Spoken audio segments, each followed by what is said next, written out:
सभी साथियों को जय हिंद। मैं आपका साथी डॉक्टर अशोक शर्मा एक बार फिर से आप सभी वीनस वर्ल्ड के इस ऑनलाइन प्लेटफॉर्म पर स्वागत करता हूं। एक और डाउट सेशन, एक और ऐसा सेशन जिसमें एग्जाम ओरिएंटेड क्वेश्चंस को बहुत डिटेल से समझा जाता है, एग्जाम ओरिएंटेड कॉन्सेप्ट्स को बहुत डिटेल से समझा जाता है। हम इस सेशन में किसी भी एग्जाम में आया हुआ क्वेश्चन लेते हैं या फिर ऐसा क्वेश्चन जो एग्जाम की दृष्टि से बहुत महत्वपूर्ण कॉन्सेप्ट्स वाला क्वेश्चन होता है, उस क्वेश्चन को लेते हैं और फिर उसको ठीक ढंग से सलीके से समझने का प्रयास करते हैं। ये आज का क्वेश्चन है। ये क्वेश्चन मैं अपने Telegram channel doctor Ashok Sharma English पर भी डालता हूं, वहां भी आप इसकी प्रैक्टिस कर सकते हैं। और ये है आज का क्वेश्चन। आप इस क्वेश्चन का आंसर करने की कोशिश करें, सभी क्वेश्चन को ठीक ढंग से पढ़ें और फिर इस क्वेश्चन में जो पूछा गया है उसको ठीक ढंग से पूरी गंभीरता के साथ उसका आंसर करने की कोशिश करें। फिर हम इस सेशन को शुरू करते हैं। सेशन शुरू करने से पहले मैं आपको बता दूं कि जो भी candidate RPSC school lecturer, RPSC second grade के कोर्सेस या फिर टेस्ट सीरीज ज्वाइन करना चाहे तो वो प्ले स्टोर से वीनस वर्ल्ड एप्लीकेशन डाउनलोड कर ले और वहां से ज्वाइन कर सकता है। किसी भी प्रकार की जानकारी के लिए यहां जो स्क्रीन पे नंबर चल रहे हैं आप उन पे संपर्क कर सकते हैं। हम इस बार हमने तय किया, ये ठाना है कि 5000 प्रैक्टिस क्वेश्चंस हम आपको कोर्स के साथ देंगे ताकि आप इतनी प्रैक्टिस करें एग्जाम तक कि कोई भी क्वेश्चन आए वो क्वेश्चन आप बहुत आसानी से पूरे कॉन्फिडेंस के साथ उसको सोल्व कर सकें। शुरू करते हैं आज का सेशन। देखिएगा क्वेश्चन, देखिएगा और क्वेश्चन का स्तर देखिएगा, किस प्रकार के क्वेश्चंस मैं आप लोगों के लिए तैयार करता हूं। सेंटेंस है, Anjali is slow but she is very, और एक वर्ड यहां है THOROUGH। इस शब्द को अंडरलाइन किया हुआ है और आपसे पूछा गया है कि यह शब्द कौन सा पार्ट ऑफ स्पीच है। आप सब जानते हैं कि इस प्रकार के क्वेश्चंस एग्जाम में 4 से 5 क्वेश्चन पूछे ही पूछे जाते हैं और आपको बताना है कि शब्द कौन सा है। इस शब्द को पूछे जाने की क्या वजह है? इस शब्द को पूछे जाने की विशेष वजह यह है कि इसी से मिलता जुलता एक शब्द और है और वो है THROUGH। ये शब्द भी है। एग्जामिनर, पेपर सेटर परीक्षा में इस प्रकार के प्रश्न ज्यादा पूछता है जहां इस प्रकार का कंफ्यूजन बनता है, इसलिए हमने आप लोगों के लिए ये क्वेश्चन बनाया है। ये जो वर्ड है ये और दूसरा वर्ड ये है, इसमें अंतर को समझिएगा आप। सेम शब्द नहीं है, दोनों स्पेलिंग में भी डिफरेंस है। ये है THOROUGH। ये सब तो ये है जो यहां लिखा हुआ है और ये है THROUGH। इनके प्रोनाउंसिएशन में भी अंतर है, इनके उच्चारण में भी अंतर है। इस शब्द का जो उच्चारण है वो है थ्रू, इसका ये उच्चारण है थ्रू। ठीक है, ये शब्द सामान्यतया प्रेपोजिशन के रूप में काम में लिया जाता है। आपने बहुत बार इस शब्द को काम में लिया होगा। किसके रूप में? प्रेपोजिशन के रूप में। आप चाहें तो अभी भी आप कमेंट बॉक्स में इस शब्द का प्रयोग करके एक सेंटेंस बना सकते हैं। मेरी आप लोगों से बहुत मजबूत राय यह है, मजबूत सलाह यह है कि आप पे कॉपी पेन का ज्यादा से ज्यादा प्रयोग करें। आप लिखें और खुद सोचकर लिखें। ऐसा नहीं है कि आप वीडियो देख रहे हैं, सुन रहे हैं और आप बिल्कुल भी कुछ नहीं कर रहे हैं, फिर आपको उतना फायदा नहीं मिलेगा जितना आप एक्टिव रह के लिखेंगे। चाहे आप कमेंट बॉक्स में ही लिखते लिखें, क्योंकि परीक्षा आपको देनी है, सोचना आपको है, सेंटेंस आपको बनाने हैं। आप इस सेंटेंस, इस वर्ड से एक सेंटेंस बनाइएगा, मैं भी बनाता हूं, फिर हम उस शब्द पे आएंगे। ठीक है, जैसे the thief got in through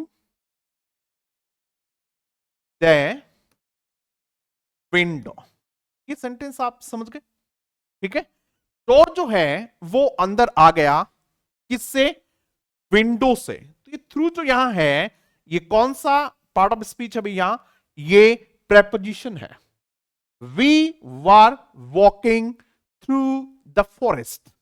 we were walking through the forest. चीजों को ठीक ढंग से समझने का प्रयास करेंगे। We were walking through the forest. To the forest, forest बोलेंगे इसको, फॉरेस्ट। ई की साउंड होती है, ठीक है। यहां देखिएगा, ये किससे होके? जंगल से होके, यानी जंगल के इस पार से उस पार, ये है इसमें। विंडो किससे होके? विंडो से होके। ये यहां प्रेपोजिशन है, ठीक है। अब एक क्वेश्चन और बनता है यहां, बड़ा इंपॉर्टेंट क्वेश्चन है। आप बताइएगा मुझे, ये इन जो वर्ड है यहां, ये कौन सा पार्ट ऑफ स्पीच है? बताइएगा भाई। सब लोग बहुत गंभीरता से आंसर करेंगे। इन जो वर्ड है, ये कौन सा पार्ट ऑफ स्पीच है? यहां आपके पास दो ऑप्शन है, मैं दो ऑप्शन दे रहा हूं आप लोगों को, आप पे कमेंट बॉक्स में जरूर लिखिएगा। और जो गंभीर बच्चे हैं, जो ये चाहते हैं कि हमारा सिलेक्शन होगा और निश्चित रूप से होना ही चाहिए, वो बच्चे एक एक बात को बहुत गंभीरता से सुनेंगे और करेंगे भी। इन आपके पास या तो ये प्रेपोजिशन है, ठीक है, और या ये फिर क्या है? एडवर्ब। आपके पास दो ही ऑप्शन है, आप बताएंगे कि प्रेपोजिशन है या फिर एडवर्ब है। आप ये भी बताएंगे कि ये प्रेपोजिशन है तो क्यों है, और एडवर्ब है तो क्यों है। क्लियर होगी बात भैया? यानी हमने ये समझ लिया कि थ्रू वर्ड होता तो वो सामान्यतः क्या होता? प्रेपोजिशन होता। लेकिन हमारे पास जो शब्द है वो कौन सा है? ये शब्द है ही नहीं। हमारे पास शब्द ये है, और इसका सबसे पहले तो आपको इसका प्रोनाउंसिएशन पता होना चाहिए, इसका उच्चारण पता होना चाहिए। किस किस बच्चे को इसका उच्चारण पता है जरूर लिख दें। नहीं पता है तो डिक्शनरी में देखें। मैं भी यहां आप लोगों के लिए लिख दे रहा हूं। इसका सही जो है वो ये है, थेरे। थे ए रे ए, थेरे। क्या बोलेंगे इसको आप लोग? थेरे बोलेंगे। थे ए रे ए। तो हो सकता है ये आपको फोनेटिक ट्रांसक्रिप्शन में पूछ लिया जाए, तो इसको आप पे थेरे बोलेंगे। क्या बोलेंगे? थेरे, ठीक है। और ये जो है ये एडजेक्टिव है। क्या भैया? एडजेक्टिव। ये आपका क्या है? एडजेक्टिव है। हमारे पास जो ऑप्शन है वो कौन सा है? सी ऑप्शन जो है वो एडजेक्टिव है।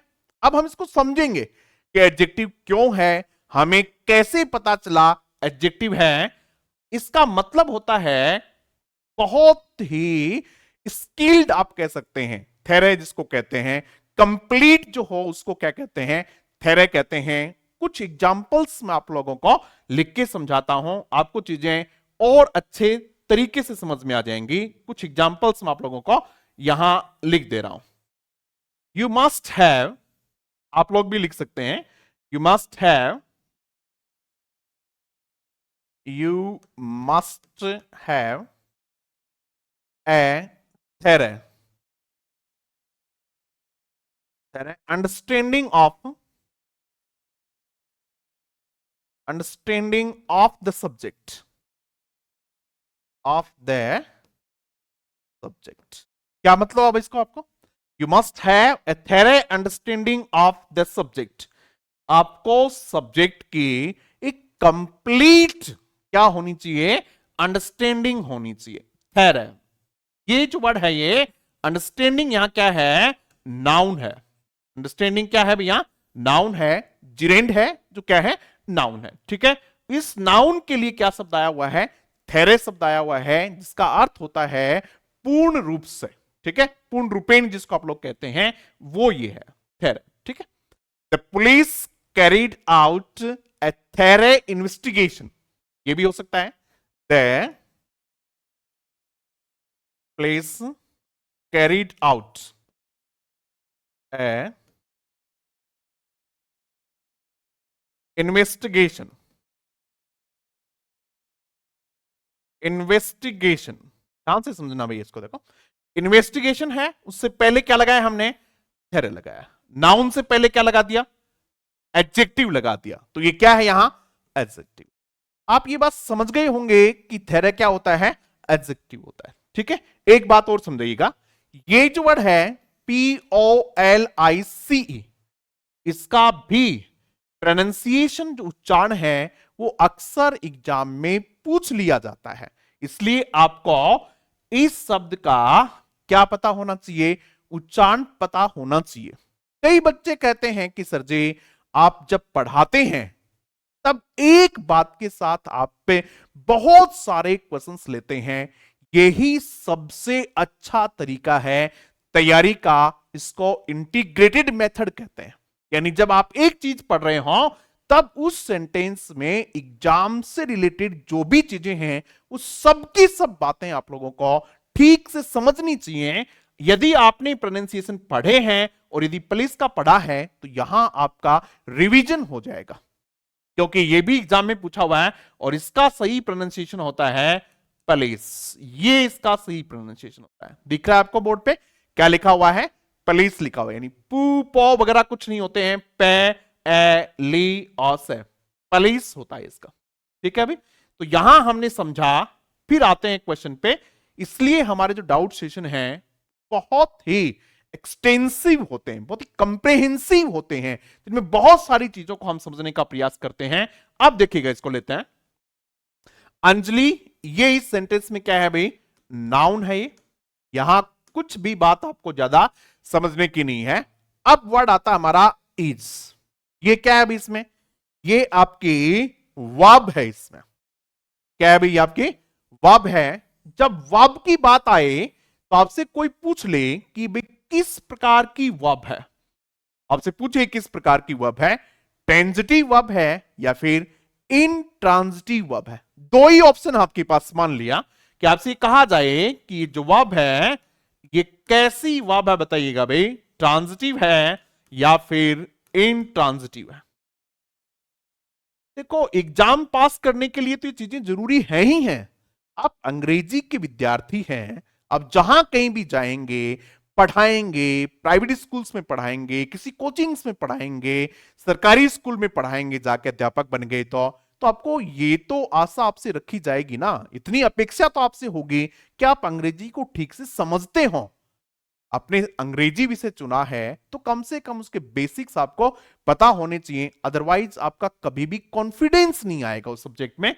आपसे पूछेंगे कि भाई ये वर्ब कैसी है, ट्रांजिटिव और इंट्रांजिटिव, तो आपको पता होना चाहिए ट्रांजिटिव वर्ब क्या होती हैं, इंट्रांजिटिव क्या होती हैं। वे वर्ब जिनके साथ ऑब्जेक्ट हो, यहां स्लो ऑब्जेक्ट तो नहीं है, इसका मतलब ये तो कंफर्म हो गया कि वर्ब कैसी है, इंट्रांजिटिव है। इंट्रांजिटिव में भी ये लिंकिंग वर्ब है। कैसी वर्ब अभी, ये लिंकिंग वर्ब है, LINKING। कैसी वर्ब है बेटा, ये एक लिंकिंग वर्ब है ये। अब एग्जाम में एक क्वेश्चन पूछा हुआ है, linking verb is also known as, linking verb को और किस नाम से जाना जाता है, ऐसा क्वेश्चन पूछा हुआ है एग्जाम में। क्या क्वेश्चन पूछा हुआ है, linking verb is also known as, linking verb किस नाम से जानी जाती है।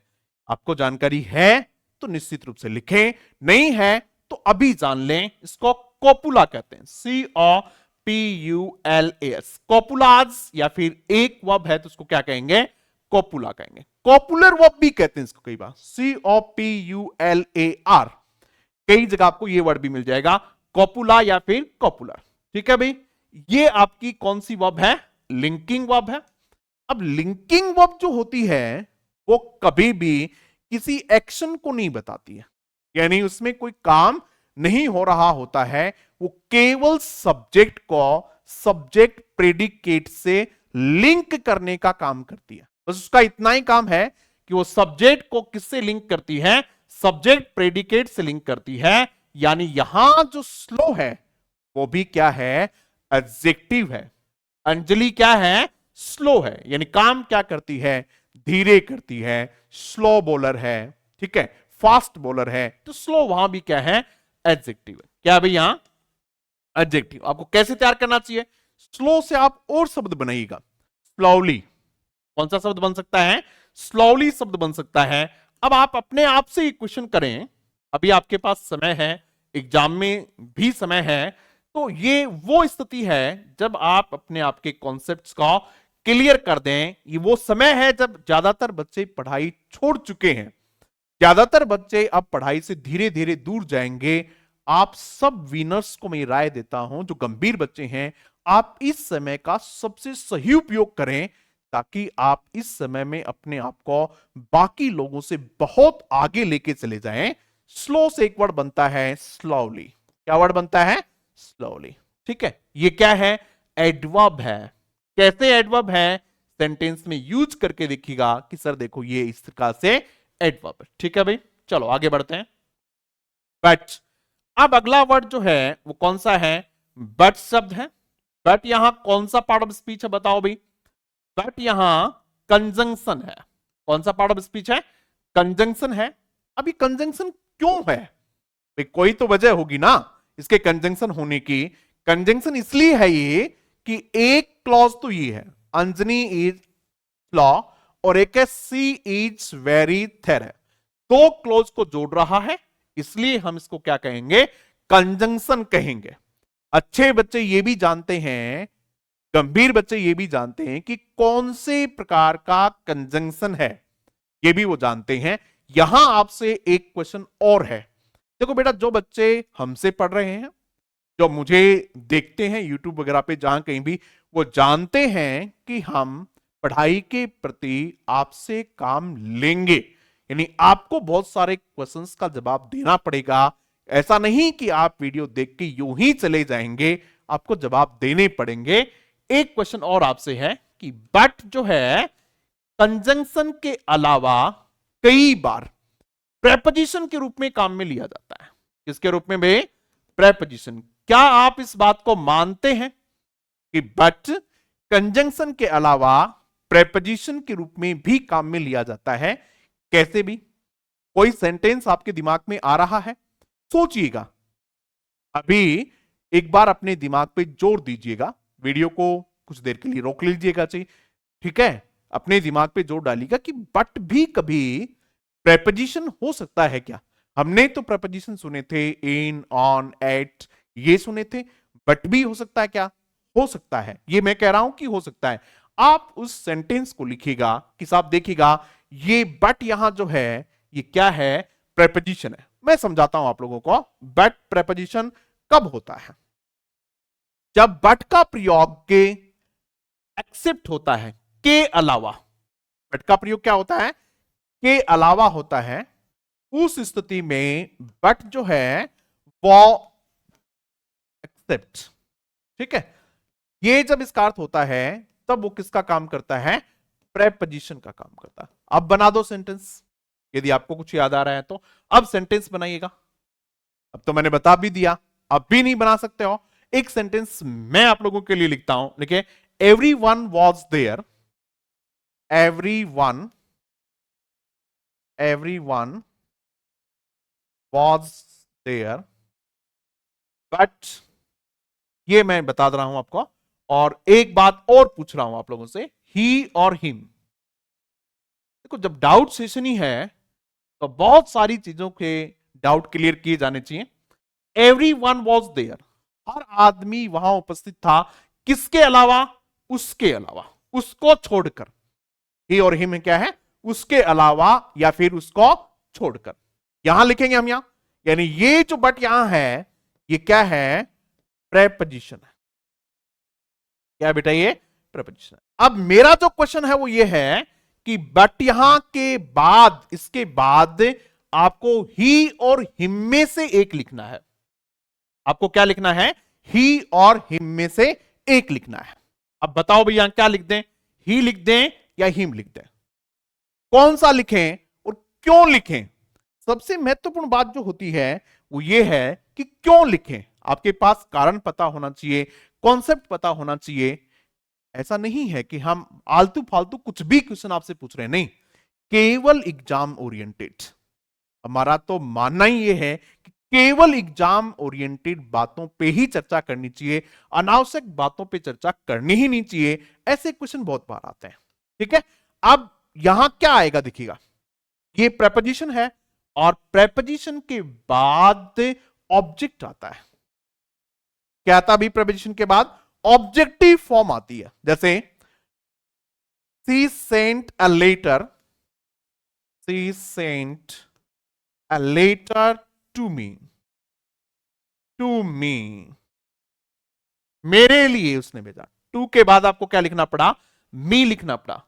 she prepared a coffee for me, she prepared a coffee for me, उसने मेरे लिए कॉफी तैयार की। फॉर के बाद हमने क्या लिखा? मी लिखा। क्लियर होगी बात?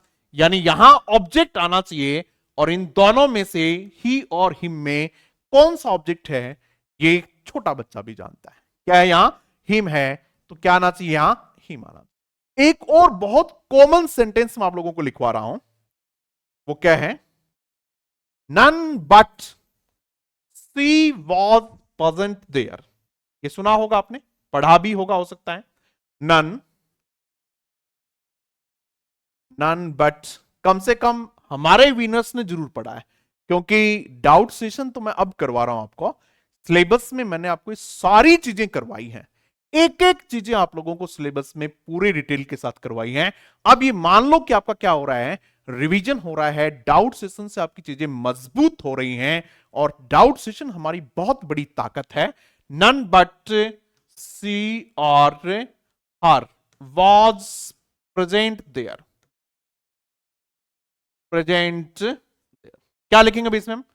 पहले तो ये समझ लो कि बट कौन सा पार्ट ऑफ स्पीच है? बट यहां प्रेपोजिशन है, और उसके बाद में क्या आना चाहिए? हर आना चाहिए। क्या आना चाहिए? यहां हर। तो ये भी समझ में आ गई बात हमारे। एक बात और पूछ लूं आप लोगों से, यदि आप पे इंटरेस्टेड हैं और आपको अच्छा लग रहा है, बट एडवर्ब का भी काम करता है, और मैंने शायद किसी अपने डाउट सेशन में, किसी कॉन्सेप्ट वाले क्वेश्चन सेशन में जिक्र भी किया है, कोर्स में तो मैंने जरूर बताया है। बट एडवर्ब का भी काम करता है। आप एक सेंटेंस लिखिएगा कि देखिएगा सर इसमें बट एडवर्ब का भी काम कर रहा है। चलो आगे बढ़ते हैं। सी इट्स, यहां तक कोई दिक्कत नहीं है, वही लिंकिंग वर्ब है। वेरी है, मैंने आपको बताया कि इज क्या है? लिंकिंग वर्ब है, और इसके बाद जब लिंकिंग वर्ब है तो इसके बाद दो ही स्थिति बनती है। या तो क्या आना चाहिए? नाउन आना चाहिए, और या फिर क्या आना चाहिए? एडजेक्टिव आना चाहिए। दो ही स्थिति बनती है। नाउन नहीं है ये, क्या है? एडजेक्टिव है, और ये एडजेक्टिव है तो वेरी क्या है? वेरी है एडवर्ब। वेरी क्या है भैया? एडवर्ब है, क्योंकि ये किसी एडजेक्टिव को क्या कर रही है? क्या कर रही है भैया? किसी एडजेक्टिव को मॉडिफाई कर रही है। कौन से एडजेक्टिव को? थेरे एडजेक्टिव को मॉडिफाई कर रही है। और इस प्रकार से हमारे आज का ये डाउट सेशन है, इसमें हमने बहुत सारी चीजें समझी। यदि आपको सेशन ठीक लगा हो, आपको लगा हो कि वास्तव में हमने सेशन देख के, क्लास देख के मजा आ गया, और बहुत सारी चीजें हमने बहुत अच्छे ढंग से सीखी हैं, हमें पहले पता थी फिर भी हमने उनका बहुत अच्छे से रिवीजन कर लिया, तो निश्चित रूप से अपने साथियों के साथ इस वीडियो को ज्यादा से ज्यादा शेयर करें, ताकि ज्यादा से ज्यादा बच्चों तक आपका वीनस वर्ल्ड पहुंच सके। और वीडियो को लाइक जरूर कर दीजिएगा। Thank you very much.